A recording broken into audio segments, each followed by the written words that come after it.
Bismillahirrahmanirrahim. Assalamualaikum warahmatullahi wabarakatuh. Para siswa-siswi SMA Ar-Rahman kelas 10 yang Bapak cintai dan hormati, pada pertemuan kali ini sebelumnya Bapak ucapkan minal aidin wal faizin, mohon maaf lahir dan batin di bulan Syawal 1442 Hijriah. Mudah-mudahan semuanya dalam keadaan sehat walafiat dan diberikan keberkahan Allah Subhanahu wa taala. Pada materi kali ini Bapak ingin menyampaikan tentang meneladani perjuangan dakwah Rasulullah Shallallahu Alaihi Wasallam di kota Mekah. Nabi Muhammad Shallallahu Alaihi Wasallam menerima wahyu pertama itu yaitu ayat 1 sampai 5 surat Al-A'laq pada tanggal 17 Ramadan. Sejak itu Nabi kita Muhammad SAW diangkat menjadi Nabi. Kemudian menerima surat Al-Mudassir ayat 1 sampai 7. Ia pun diangkat menjadi Rasul. Setelah itu wahyu terputus. Namun Nabi Muhammad SAW merasa gelisah dan bertanya-tanya apa yang harus disampaikan, bagaimana menyampaikan dan kepada siapa disampaikan. Dalam kegelisahannya turunlah surah Ad-Duha. Akhirnya Rasulullah SAW berdakwah di tanah kelahirannya, yaitu di kota Mekah selama 13 tahun. Isi pokok dari ajaran-ajaran Nabi kita Muhammad SAW di kota Mekah, yang pertama adalah akidah.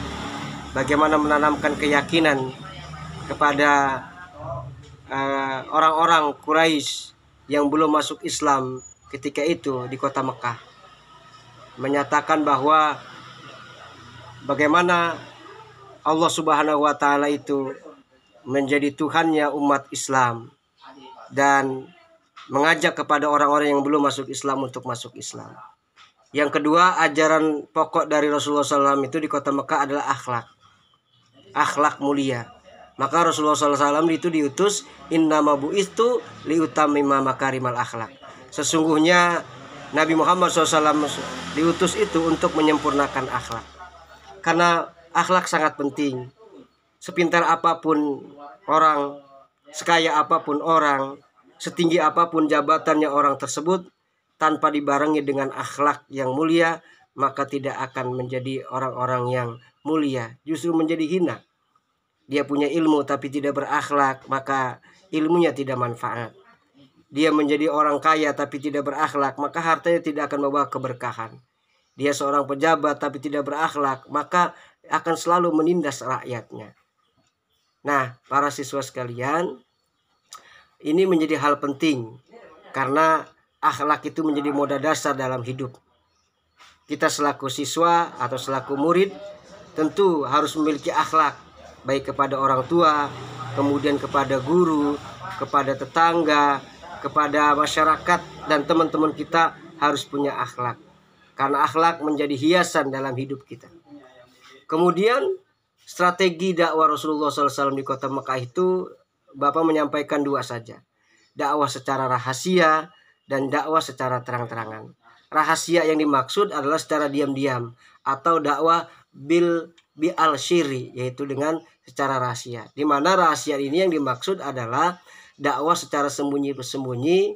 Ketika Rasulullah SAW mendapat perintah untuk menyampaikan risalah kenabian, kemudian risalah ketauhidan, itu yang pertama kali adalah Siti Khadijah. Ya, Khadijah yang membenarkan pertama kali peristiwa Rasulullah SAW ketika mendapatkan wahyu.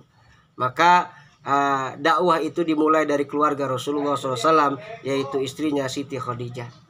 Kemudian disampaikan lagi kepada keluarganya terdekat, ya. Kemudian baru kepada dakwah secara terang-terangan atau al-dakwah bi al-jahri. Nah, dakwah ini mulai masuk kepada sahabat Rasulullah, kepada orang-orang kafir Quraisy di kota Mekah ketika itu. Lalu bagaimana reaksi orang kafir terhadap dakwah Rasulullah? Tentu orang kafir reaksinya menolak dakwah Rasulullah SAW, menentang dakwah Nabi, berupaya untuk berdialog kepada Rasulullah SAW supaya tidak mau menyebarkan ajaran Islam di kota Mekah. tapi ini bagian dari sejarah Rasulullah SAW bahwa ini harus disampaikan. Kenapa orang kafir itu menolak dakwah Rasulullah? 3 di antaranya, orang kafir itu kesombongan dan keangkuhan orang kafir, tidak mau menerima dakwah Rasulullah. Yang kedua, fanatisme buta terhadap leluhur mereka. Jadi orang-orang kafir itu masih mempercayai nenek moyang mereka, begitu. Ya, hingga ketika ajaran Islam itu disampaikan oleh Rasulullah, maka orang kafir itu tidak mau menerimanya.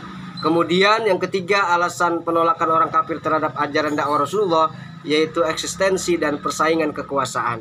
Karena orang-orang kafir ketika itu masih berkuasa dalam kekuasaan di kota Mekah. Mereka tidak mau kekuasaannya itu hilang atau hancur atau berganti dengan orang-orang Islam. Kemudian di kota Mekah sendiri Rasulullah SAW selain berdakwah di Mekah juga sampai keluar kota Mekah. Ya, sampai kepada Thaif. Kemudian walaupun di Thaif itu Rasulullah diejek, kemudian dicaci, dimaki, tapi Rasulullah tetap berdakwah sampai keluar kota Mekah.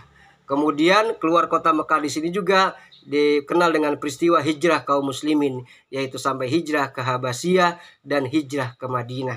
Maka orang-orang muhajirin adalah orang-orang yang hijrah, dan kaum-kaum ansor adalah orang-orang yang menerima hijrahnya kaum muslimin dari Mekah ke Madinah. Para siswa sekalian, demikian sekelumit tentang meneladani dakwah Rasulullah SAW yang kesimpulannya adalah mari kita menjadikan diri kita lebih kuat akan keimanan, juga menjadikan diri kita berperilaku akhlak yang mulia, yang baik. Dan untuk tugas pada kesempatan hari ini, silakan dicatat di buku catatan PAI tentang apa yang saya sampaikan ini. Mudah-mudahan bermanfaat buat kita semua, amin ya robbal alamin. Kemudian tugasnya bisa japri ke saya setelah selesai, dipoto, kirim ke saya via WA. Mudah-mudahan semua sehat walafiat. Wallahu a'lam. Assalamualaikum warahmatullahi wabarakatuh.